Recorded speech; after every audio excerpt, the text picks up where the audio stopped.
औज़ुबिल्लाहि मिनश्शैतानिर्रजीम बिस्मिल्लाहिर्रहमानिर्रहीम अल्लाहुम्मा अफ्तह अलैना हिकमतका वंशुर अलैना रहमतका या ज़ल जलाली वल इकराम। अस्सलाम वालेकुम students, as we are doing the exercise 1.1 of maths class 9th, today we will do the question number 4. Which of the following matrices are equal? Equal matrices के लिए क्या मस्ट होता है कि उनका ऑर्डर भी सेम हो और उनके corresponding elements भी सेम हो। तो let's start. Matrix A is equal to row 1 में 2 5 है, रो 2 में 1 3। मैट्रिक्स बी में रो 1 में 2 5 और सेकेंड रो में 4 and 3। Matrix C is equal to row 1 में देखें 1 + 1 है, जहाँ पे कोई भी ऑपरेशन हो रहा तो उसको हम सॉल्व कर लेते हैं। जैसे 1 + 1 है तो इसको हम 2 पढ़ेंगे तो ये एक एलिमेंट होगा। 1 + 1 एक एलिमेंट है तो ये क्या होगा 1 + 1 2, 3 + 2 5, ये 4 है, 2 + 1 क्या होगा 3 होगा। तो ये डी मैट्रिक्स में पहला 2 है और दूसरा 4 + 1 क्या है 5 होगा। यहाँ पे एलिमेंट 1 है और यहाँ पे एलिमेंट 3 है। अब हमने देखा कि सारों में 2 रोज हैं 2 कॉलम है, इसलिए ऑर्डर तो सबका सेम है, ए बी सी डी सबका ऑर्डर सेम है, लेकिन इक्वल वो होंगे जिनके कॉरस्पॉन्डिंग एलिमेंट्स भी सेम होंगे। अब ये देखें, इसके फर्स्ट रो में 2 5 है, इसके भी फर्स्ट रो में 2 5 है, इसके भी फर्स्ट रो में 2 और 5 हैं और इसके फर्स्ट रो में भी 2 और 5 हैं। अब सेकेंड रो का देखते हैं। इसके जो फर्स्ट रो में जो है 1 3 है, इसकी फर्स्ट रो में 4 3 है, इसकी फर्स्ट रो में सेकेंड रो में भी 4 3 है और इसकी भी सेकेंड रो में क्या है 1 और 3 है। तो देखें पहली फर्स्ट रो दोनों में करस्पॉन्डिंग एलिमेंट सबके चारों के सेम है, लेकिन डिफरेंस कहाँ पे है सेकेंड रो में। तो यहाँ पर देखें ए जो है वो किसके इक्वल होगा, इसका भी 1 और 3 है, इसका भी 1 और 3 है और ये 2 और ये 5 है और यहाँ पर 2 और 5 है। तो A is equal to D. तो हम क्या लिखेंगे, A किसके matrix A is equal to matrix D और B जो है वो किसके इक्वल है C के। तो matrix B is equal to matrix C, क्योंकि इनके कॉरस्पॉन्डिंग एलिमेंट्स जो है वो सेम है। The question number 5 is let A is equal to 2 first row में 2 -3 सेकेंड रो में U और 0। बी मैट्रिक्स में फर्स्ट रो में V एंड -3 और सेकेंड रो में 5 and W। For what values of U, V and W are A and B equal. कि A और B जो है जब अगर इक्वल हों तो इनकी वैल्यूज हमने बतानी है कि क्या है। ये मैंने लिख लिए यहाँ पर क्वेश्चन। अब देखें मैट्रिक्स दोनों को देखें, कॉरस्पॉन्डिंग एलिमेंट्स हम देखते हैं कौन कौन से हैं। तो यहाँ पर फर्स्ट रो का फर्स्ट कॉलम और फर्स्ट रो में 2 है, इसके फर्स्ट रो और फर्स्ट कॉलम में V है। It means if they are equal V is equal to 2। तो V किसके इक्वल होगा 2 के। फिर उसके बाद देखें फर्स्ट कॉलम सेकंड एलिमेंट, तो फर्स्ट कॉलम में सेकंड एलिमेंट देखें, इसका सेकंड एलिमेंट 2 है और इसका सेकंड एलिमेंट 5 है, इसलिए पहला हमने किया था कि V is equal to 2। V किसके इक्वल आ जाएगा 2। कॉरस्पॉन्डिंग एलिमेंट्स को हमने देखना है। यहाँ पर ये if they are equal, if A and B are equal then V is equal to 2, U is equal to 5 और यहाँ पे जो सेकेंड कॉलम है उसका सेकेंड एलिमेंट 0 है, यहाँ के सेकेंड कॉलम का सेकेंड एलिमेंट W है। इट मीन्स कि W is equal to 0। तो ये हमारा क्वेश्चन सॉल्व हो गया। हमने तीनों की U, V एंड W की हमें वैल्यूज़ पूछी हुई थी कि अगर दोनों इक्वल हों तो इनकी वैल्यूज़ क्या होंगी, तो सबकी वैल्यूज़ आ गई। The next question is matrices देख लें। ये मैट्रिसेस दिए हुए हैं, एक मैट्रिक्स ये है और एक ये है और दोनों क्या है इक्वल हैं। दोनों मैट्रिक्स अगर इक्वल हैं then find this matrix is equal to this matrix, then find the values of A, B, C, X, Y and Z।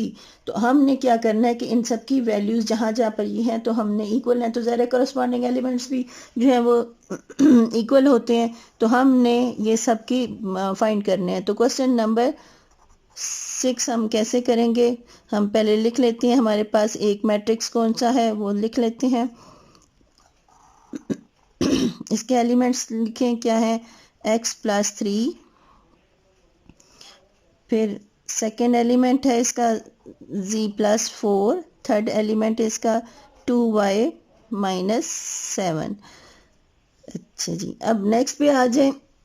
यहाँ पर इसके क्या है -6 और फिर है a - 1, फिर है 0। थर्ड रो पे आ जाते हैं तो ये क्या है, b -3 -21 एंड 0। फर्स्ट मैट्रिक्स हमारा ये है और ये किसकी इक्वल है, इसके इक्वल मैट्रिक्स लिखना है हमने। कौन सा इसकी इक्वल है, यहाँ पे है 0, यहाँ पे है इसके 6 और यहाँ पे 3y -2, यहाँ पे है -6, ये -3, 2c + 2, यहाँ पे 2p + 4 -21 and 0।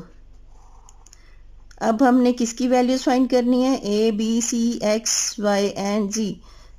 a b c x y z हमने इन सब की वैल्यूज फाइंड करनी है।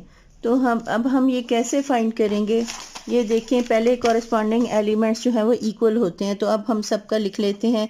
अब यहाँ पे इसके कॉरेस्पॉन्डिंग ये वाला है तो x + 3 = 0 आ जाएगा। पहले सबका लिख लें, सारे एलिमेंट्स इसके लिख लें, x + 3 = 0 आ गया। नेक्स्ट देखें, z + 4 = 6 आ गया। 2y - 7 = 3y - 2 आ गया।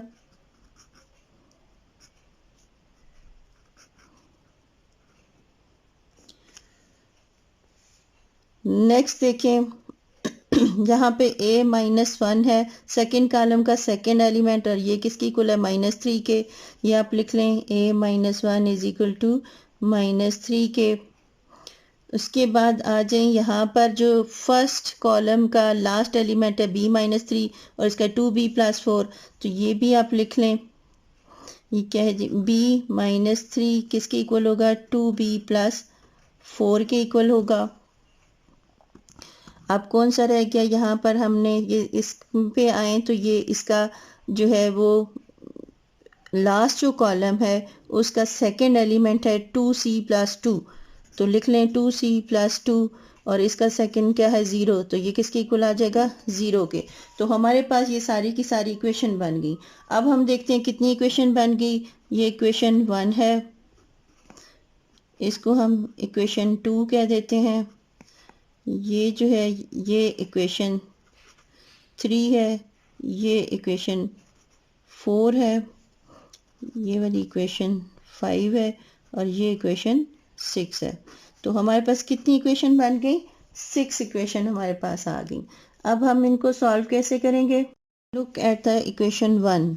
इक्वेशन 1 हमारे पास क्या थी, इक्वेशन 1 ले लेते हैं हम, ये है x + 3 = 0।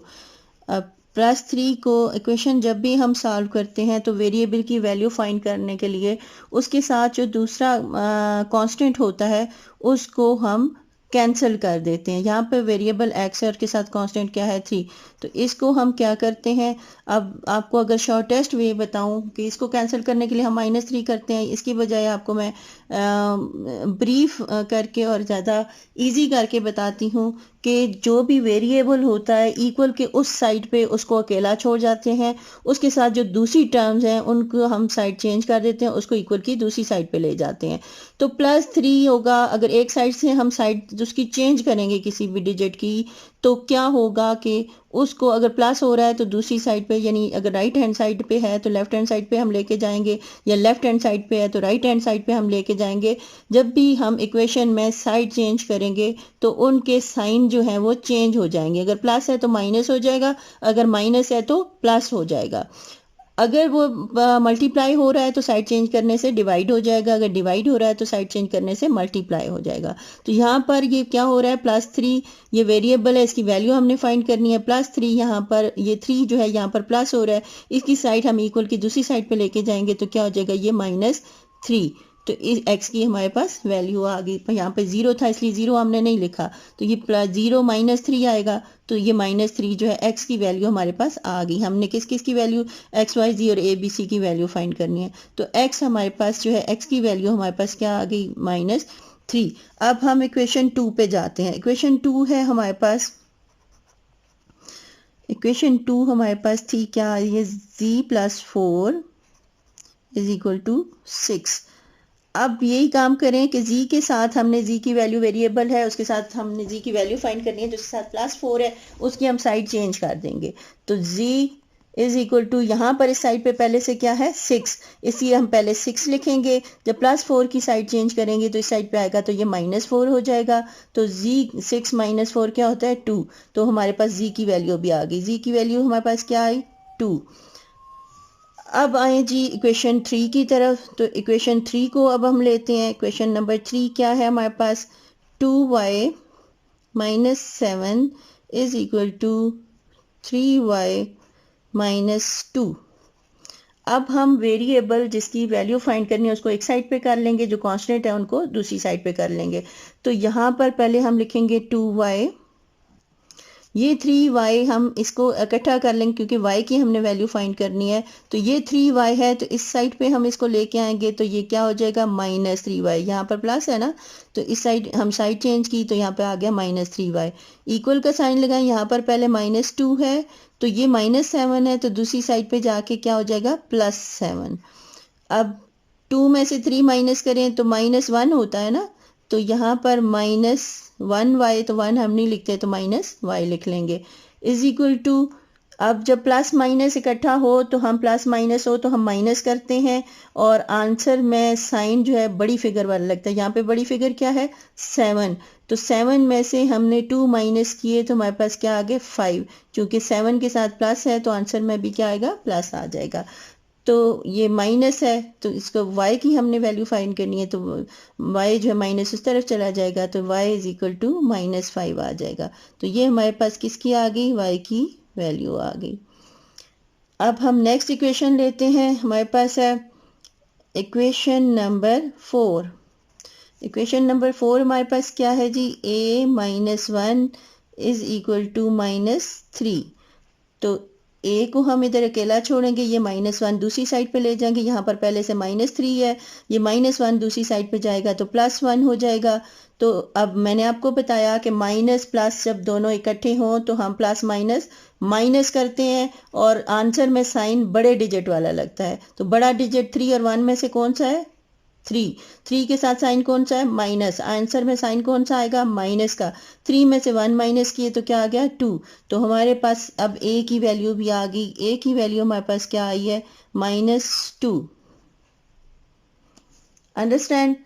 नेक्स्ट हम इक्वेशन नंबर 5 ले लेते हैं। तो इक्वेशन नंबर 5 हमारे पास क्या है,